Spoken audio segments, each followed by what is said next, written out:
Elle représente la moitié de la population. Cependant, malgré les lois visant à instaurer la parité, les femmes sont loin d'occuper la place qu'elles méritent sur la scène politique. Pour briser le plafond de verre, il leur faut du courage et de la méthode. Marie-Laure Hubert-Nasser, bonjour.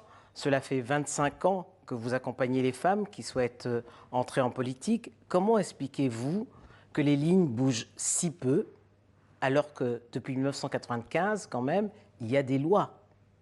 Oui, c'est vrai, il y a des lois qui ont aidé la parité à intégrer le dispositif politique. Mais ce qui reste assez compliqué, c'est les têtes de liste, c'est-à-dire les femmes qui vont devenir maires, par exemple. On sait qu'on sera autour de 17-18% de femmes à la tête des mairies. Il y a 35 000 communes en France, donc c'est quand même, on sera peu représentés. Finalement, les élus sont assez exceptionnels. Alors, comment l'expliquer? Il y a plusieurs raisons. D'abord, parce que nous sommes issus d'un grand patriarcat. Et évidemment, les hommes vont prendre des responsabilités plus facilement. Et même lorsque les femmes sont poussées à prendre le chemin de la politique, eh bien, elles ont plusieurs freins qui sont liés à la confiance en elles, puisqu'elles ont été stéréotypées dès le démarrage par leur orientation. Et puis aussi, elles ont d'autres choses à faire. Il faut quand même réaliser. Les hommes aussi. Oui, effectivement, mais par rapport à la gestion de la famille, au pourcentage du temps qu'on va passer avec les enfants, la carrière, les engagements dans le monde associatif, etc. Parce que souvent, la politique, c'est la résultante d'un engagement associatif important. Et donc, au moment du choix, elles freinent un peu. Donc, il y a une nécessité à les pousser pour qu'elles s'embarquent et à les aider. Alors, elles n'osent pas. Alors, 3 conseils que vous pourriez leur donner pour qu'elles osent sauter le pas. Oui, le premier conseil déjà, c'est de dire que quand on vient vous chercher, c'est parce qu'on sait que vous pouvez gagner. On ne perd pas son temps et quand un élu ou une élue importante vous demande d'avancer en politique, c'est que généralement, il a bien réfléchi et il sait que vous représentez un potentiel et qu'il peut vous aider. Donc ça, c'est conseil numéro 1. Confiance en soi, c'est important. Deuxièmement, les réseaux. Il faut que les réseaux poussent et qu'ils soient avec nous. Donc ça fait réfléchir les femmes par rapport aussi à leur façon de gérer leur réseau. Pour elles, c'est pas naturel. Elles vont sortir du boulot, elles n'iront pas boire un verre avec des amis pour développer la sororité, développer les réseaux, etc. Et la troisième raison, c'est leur voix est très importante pour qu'on ait une société qui soit équilibrée, pour qu'on ait des décisions qui appartiennent aux deux natures, hommes et femmes, qui représentent, on va dire, la majorité de la société. Alors, contrairement aux hommes, vous dites qu'elles ne se projettent pas, elles ne construisent pas leur réseau, mais se concentrer sur ce qu'elles viennent d'obtenir, c'est quand même une qualité. Oui, c'est vrai, c'est une qualité, mais c'est une qualité ultra. Il faut avoir une certaine vision en politique, très féminin, de se concentrer sur ce qu'on vient d'obtenir pour le réussir. Parce qu'on a été formé dans cette idée que l'on doit être les premières de la classe, on l'est souvent.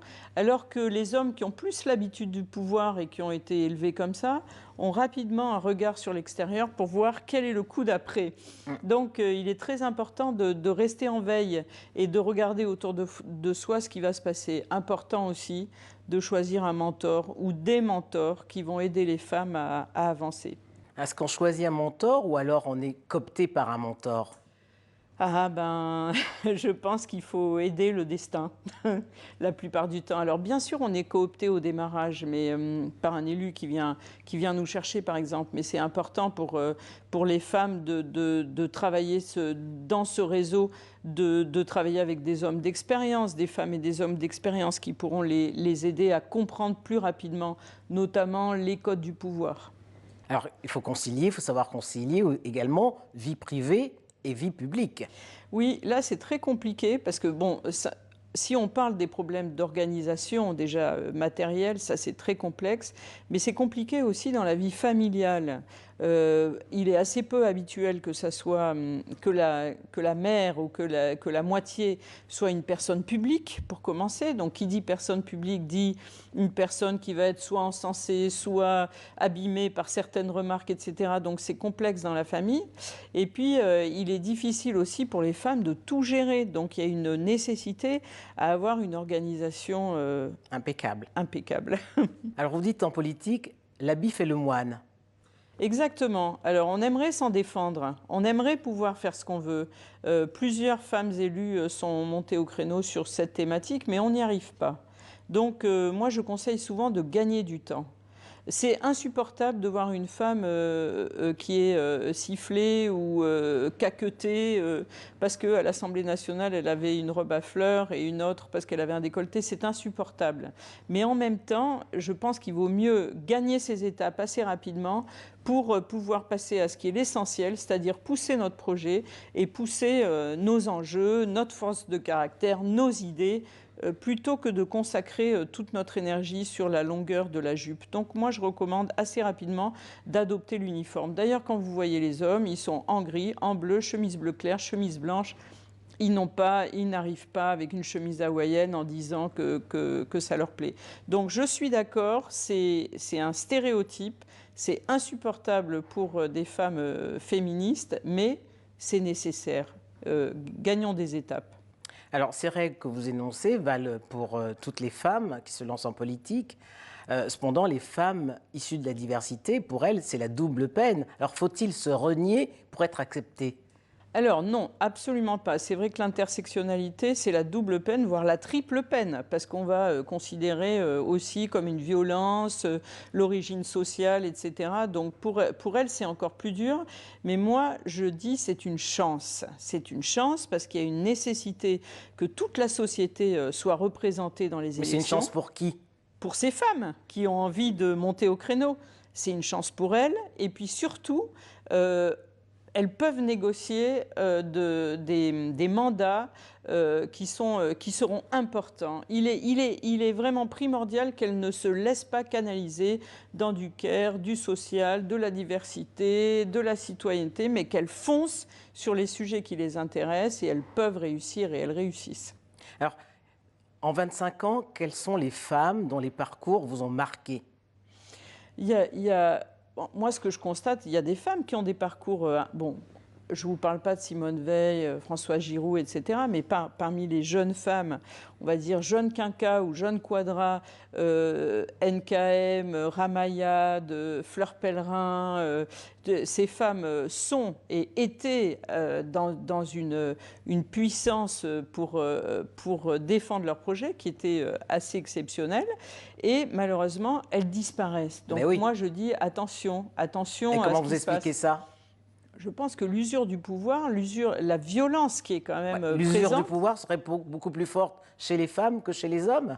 Je pense qu'on n'est pas prête à la violence de la politique et à la misogynie qu'on va pouvoir rencontrer et à tous ces types de violences, que ce soit le silence, des violences physiques, etc. Et donc je pense qu'au bout d'un moment, il y a une façon de lâcher prise. Pour autant, Marlène Schiappa défend les droits des femmes. Elle s'accroche. Voilà, elle s'accroche. C'est une personnalité incroyable. Moi, je l'ai connue en conseillère municipale, donc ça veut dire qu'elle a un ancrage territorial qui est très important. Et elle ne se laisse pas faire, elle fonce. Mais elle aussi, dans l'exercice de sa mission, elle a connu des moments extrêmement difficiles. Donc, elle a une force de caractère quand même incroyable. Alors, quel est le déclic qui pourrait faire que la France, aujourd'hui, qui est à la traîne, on le voit, parce que le Premier ministre, la seule Première ministre femme que la France a connue, c'était en 1991, pardon, il y a 30 ans, c'était Édith Cresson. La France est très en retard comparé aux pays de l'Europe du Nord et même de l'Afrique. Quand on cite le Rwanda, le Sénégal, le Libéria, l'Éthiopie, plus près de nous, et même la République centrafricaine, où il y a quand même une femme qui a assuré une transition. Quel sera le déclic pour que les lignes bougent vraiment en France ? Je pense que les femmes doivent réussir dans leur mandat et elles doivent pousser. Et je pense qu'il faut qu'elles entraînent avec elles des hommes, des mentors qui les soutiennent. C'est vraiment, c'est impossible de faire ce chemin seul. En tout cas, moi, si j'ai écrit ce guide, c'est vraiment pour leur donner des trucs pour qu'elles puissent immédiatement rentrer dans leurs fonctions et réussir, même si c'est dans un petit village de 1000 personnes. C'est très important. Alors, quel sera le déclic? Le déclic, c'est que la représentativité des femmes, c'est de l'humanisme. C'est équilibrer une société. Et se dire contemporain en laissant les femmes en retrait, ça me paraît impossible, à long terme en tout cas. Alors, l'ancrage local, vous disiez, est très important. Il faut Absolument. commencer à la base. Il faut commencer à la base. La plupart des politiques le font parce que c'est la relation avec le citoyen qui s'établit. La démocratie participative, c'est vraiment un sujet très important et qui prendra de l'ampleur aujourd'hui. Et dans ces mandats, on apprend la relation avec les autres. On apprend à travailler ensemble, on apprend à faire évoluer ses projets, etc. Donc ça me paraît primordial pour réussir plus haut. Et puis il y a le choix des collaborateurs, notamment du directeur de cabinet, vous dites. Oui, le directeur de cabinet, alors c'est la personne incontournable. D'ailleurs, rappelez-vous, Eddy Cresson n'avait pas pu choisir ses collaborateurs, et ça, c'est extrêmement difficile. Le directeur de cabinet, c'est l'ombre ou la lumière de l'élu, en fait, et c'est avec lui qu'il faut construire l'ensemble de ses projets. Il faut faire une équipe. Exactement, il faut faire équipe, il faut comprendre que son temps est mesuré, et il faut aussi faire équipe avec le patron de l'administration. Et c'est cette complexité que l'élu va avoir à affronter entre les citoyens, l'élu, le cabinet, l'administration. Et il va falloir qu'au milieu de cette ronde de personnes, l'élu arrive à pousser ses projets. Alors, dans un monde dominé par le patriarcat, vous le rappeliez, est-ce que les hommes n'auraient pas besoin de gages pour accepter de partager le pouvoir avec les femmes ?